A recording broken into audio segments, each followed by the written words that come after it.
नमस्कार, आप देख रहे हैं आवाज इंडिया, देश की भरोसेमंद आवाज। मैं हूं पिंकी। खबरों का सिलसिला शुरू करने से पहले आइए नजर डाल लेते हैं आज की हेडलाइंस पर। पीएम मोदी ने कांग्रेस पर साधा निशाना, खाड़ी देशों में भारतीयों की सुरक्षा पर जोर।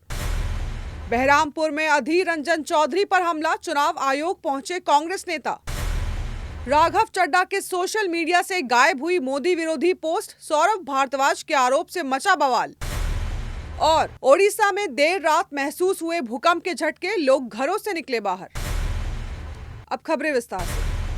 केरल में चुनावी बिगुल बजने के बीच प्रधानमंत्री नरेंद्र मोदी ने तिरुवल्ला में एक विशाल जनसभा को संबोधित किया। अपने संबोधन में पीएम मोदी ने कांग्रेस, लेफ्ट डेमोक्रेटिक फ्रंट और यूनाइटेड डेमोक्रेटिक फ्रंट पर जमकर निशाना साधा। पीएम मोदी ने आरोप लगाया है कि कांग्रेस केवल चुनावी फायदे के लिए खाड़ी देशों में रह रहे भारतीयों की जान को खतरे में डालना चाहती है। उन्होंने कहा कि कांग्रेस चाहती है कि हम कोई गलती करें या कोई ऐसा बयान दे जिससे खाड़ी देशों में हमारे भारतीय भाई बहनों पर खतरा आए। पीएम ने साफ किया है कि कांग्रेस जानबूझकर ऐसे बयान दे रही है जिससे देश में डर का माहौल बने और केंद्र सरकार पर दबाव बनाया जा सके। प्रधानमंत्री ने विपक्ष को कड़ा संदेश देते हुए कहा है कि राजनीति और चुनाव आते जाते रहेंगे, लेकिन उनके लिए खाड़ी देशों में काम करने वाले लाखों भारतीयों की सुरक्षा सबसे बड़ी प्राथमिकता है। किसी भी हालत में उनकी सुरक्षा को खतरे में नहीं आने देंगे। उन्होंने कहा कि केरल के लोगों की भलाई और उनकी सुरक्षा उनकी सरकार की सर्वोच्च जिम्मेदारी है। पीएम मोदी ने विपक्ष को चेतावनी दी है कि राजनीति के लिए किसी भी भारतीय की जान को जोखिम में डालना स्वीकार्य नहीं है। पश्चिम बंगाल की राजनीति गर्म है और इसी बीच कांग्रेस नेता अधीर रंजन चौधरी ने बहरामपुर में टीएमसी के कार्यकर्ताओं द्वारा चुनाव प्रचार के दौरान उनके ऊपर हमले का आरोप लगाते हुए चुनाव आयोग का दरवाजा खटखटाया है। अधीर ने बताया है कि पहले भी उन्होंने स्थानीय प्रशासन से सुरक्षा व्यवस्था को लेकर चिंता जताई थी, लेकिन बावजूद इसके हमला हो गया। उन्होंने दोषियों के खिलाफ कड़ी कार्रवाई की मांग की और कहा कि इस तरह की घटनाएं लोकतंत्र के लिए खतरा है। बहरामपुर में जनता का समर्थन मिलने का दावा करते हुए अधीर ने कहा है कि लोगों के साथ उनका लंबा और मजबूत रिश्ता आज भी कायम है।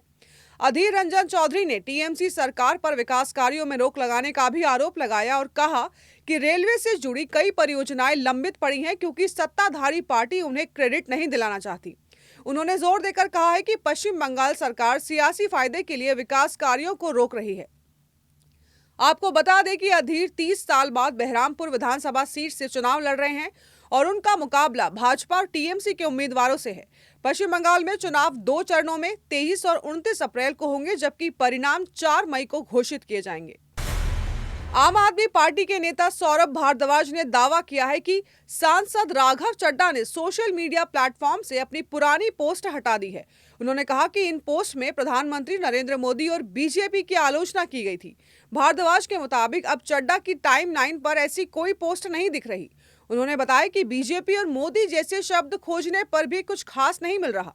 केवल 2 पोस्ट बची हैं जिनमें प्रधानमंत्री की तारीफ की गई है। भारद्वाज ने यह भी कहा है कि पहले जो पोस्ट आप नेताओं ने शेयर की थी वे भी अब गायब हैं। इस मुद्दे को लेकर पार्टी के अंदर हलचल तेज हो गई है। हालांकि इस पर राघव चड्ढा की ओर से अभी तक कोई जवाब नहीं आया है। यह विवाद उस समय सामने आया जब पार्टी ने राज्यसभा में राघव चड्ढा को उपनेता पद से हटा दिया। इसके बाद से ही पार्टी और राघव के बीच दूरी की चर्चा हो रही है। सौरभ भारद्वाज ने इस पूरे मामले को सिर्फ साधारण बदलाव नहीं बताया। उन्होंने कहा कि ये एक बड़ी और सोच समझकर की गई तैयारी लगती है। उनके अनुसार राघव अपनी नई छवि बनाने की कोशिश कर रहे हैं। उन्होंने तंज कसते हुए कहा कि पहले जो नेता मोदी और बीजेपी के खिलाफ बोलते थे, अब उनकी अलग ही तस्वीर दिख रही है। ओडिशा के कोरापुट जिले में शनिवार देर रात भूकंप के झटकों से लोगों में डर का माहौल फैल गया। रात करीब 11:30 पर आए इस भूकंप की तीव्रता रिक्टर स्केल पर 4.4 मापी गई। राष्ट्रीय भूकंप विज्ञान केंद्र के अनुसार इसका केंद्र जयपुर इलाके के पास था। भूकंप की गहराई जमीन से सिर्फ 5 किलोमीटर थी। कम गहराई होने की वजह से झटके ज्यादा साफ महसूस किए गए। कई इलाकों में लोगों ने अचानक कंपन महसूस किया। इससे घबराकर लोग तुरंत अपने घरों से बाहर निकल आए। इस घटना का एक सीसीटीवी वीडियो भी सामने आया है जिसमें कैमरा हिलता हुआ नजर आ रहा है। झटके कोरापुट, जयपुर, लमटापुट, सूनाबेड़ा और आसपास के कई इलाकों में महसूस किए गए हैं। कंपन कुछ ही सेकंड तक रहा, लेकिन लोगों में डर बना रहा। राहत की बात यह है कि किसी बड़े नुकसान की खबर नहीं मिली। अधिकारियों के मुताबिक यह हल्के स्तर का भूकंप था। आमतौर पर ऐसे भूकंप में ज्यादा नुकसान नहीं होता है। फिलहाल प्रशासन स्थिति पर नजर बनाए हुए है। राजस्थान की राजधानी जयपुर में अचानक आई तेज आंधी और तूफान ने भारी तबाही मचा दी है। कुछ ही देर में मौसम इतना खराब हो गया कि पूरे शहर में डर का माहौल बन गया। तेज हवा के कारण कई जगह पेड़, बिजली के खंभे और बड़े होर्डिंग्स गिर गए। इस हादसे में 2 लोगों की दर्दनाक मौत हो गई है। आंधी का असर शहर के कई इलाकों में देखने को मिला, जहां एक कच्चा मकान गिरने से एक महिला मलबे में दब गई। रेस्क्यू टीम ने काफी मेहनत के बाद महिला को सुरक्षित बाहर निकाल लिया। तेज हवा के कारण सड़कों पर पेड़, खंभे गिरने से जनजीवन पूरी तरह प्रभावित हो गया है। कई गाड़ियों पर पेड़ गिरने से भारी नुकसान हुआ है। वहीं गांव में भी हालात खराब हो गए हैं। खेतों में खड़ी फसलें पूरी तरह बर्बाद हो गई है, जिससे किसानों को बड़ा नुकसान हुआ है। बताया जा रहा है कि इस तूफान से करोड़ों रुपए का नुकसान हुआ है। प्रशासन अब नुकसान का आकलन करने में जुटा है। डकैत के ट्रेलर में दर्शकों को अदिति शेष और मृणाल ठाकुर का नया रूप देखने को मिल रहा है। ट्रेलर में हरी यानी कि अदिति शेष और जूलियट यानी कि मृणाल ठाकुर एक दूसरे से शादी करना चाहते हैं और अपने परिवार की शुरुआत करने की सोचते हैं। लेकिन जूलियट के साथ अचानक कुछ गलत हो जाता है, जिससे उसकी जिंदगी पूरी तरह बदल जाती है। इसके बाद हरी पुलिस हिरासत में नजर आता है और कुछ समय बाद जब वो छूटता है तो जूलियट ऐसे हालात में मिलती है जहां उसे पैसों की जरूरत होती है।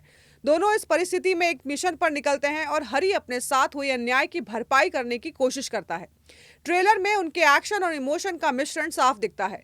फिल्म डकैत अब 10 अप्रैल 2026 को सिनेमाघरों में रिलीज होगी, जबकि पहले ये 19 मार्च को रिलीज होने वाली थी। ये फिल्म हिंदी और तेलुगु में बनाई गई है और इसका निर्देशन अदिति शेष और शैनिल देव ने मिलकर किया है। अदिति शेष, मृणाल ठाकुर के अलावा अनुराग कश्यप, प्रकाश राज और अतुल कुलकर्णी भी फिल्म की कहानी में अहम भूमिका निभा रहे हैं। ट्रेलर में अनुराग कश्यप का एक अलग अंदाज और मृणाल ठाकुर का दमदार एक्शन साफ दिखता है। आईपीएल 2026 में शनिवार को खेले गए 2 मुकाबलों के बाद पॉइंट्स टेबल में बड़ा बदलाव देखने को मिला है। पहले मैच में दिल्ली कैपिटल्स ने मुंबई इंडियंस को 6 विकेट से हराया। वहीं दूसरे मुकाबले में राजस्थान रॉयल्स ने गुजरात टाइटंस को 6 रन से हरा दिया। ये गुजरात की लगातार दूसरी हार रही है। अब तक टूर्नामेंट में कुल 9 मैच खेले जा चुके हैं। इन मैचों के बाद अंक तालिका की तस्वीर काफी साफ होती दिख रही है।